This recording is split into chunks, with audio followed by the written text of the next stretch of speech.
Incontro a Valvasone con Sergio Romano, ambasciatore, storico, saggista, uno degli osservatori di politica internazionale più autorevoli in Italia. Romano è venuto ospite qua in provincia di Pordenone della manifestazione Pordenone Pensa. A dire la verità, dell'anteprima di Pordenone Pensa è dedicata all'Unità d'Italia. Come sapete, la rassegna è organizzata da Circolo Culturale Eureka e provincia di Pordenone.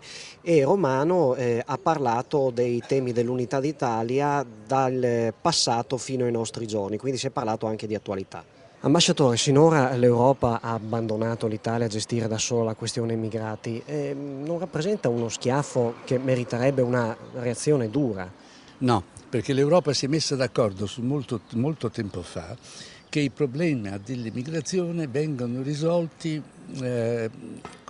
collegialmente naturalmente, ma che ogni immigrato deve essere gestito anzitutto dal paese in cui mette piede nel momento in cui entra nell'Unione Europea. Crisi libica, ambasciatore, c'è l'impressione che le vittime dei bombardamenti facciano meno notizia di altri conflitti. Vuol dire che le bombe di Obama fanno meno male di quelle di Bush?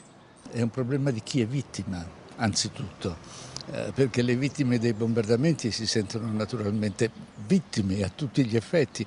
Io sono contrario, sono stato contrario e sono contrario a questa guerra, ma devo anche riconoscere che nel momento in cui si autorizza alcuni paesi e la NATO in particolare a fare un'azione militare che dovrebbe in qualche modo fermare Gheddafi, supporre che questo avvenga senza vittime collaterali, senza danni collaterali, non è immaginabile. E dopo Sergio Romano il prossimo appuntamento con l'anteprima di Pordenone Pensa sull'Unità d'Italia è con Ernesto Galli della Loggia a Pasiano l'8 aprile al Teatro Gozzi. Tutte le informazioni su www.pordenonepensa.it.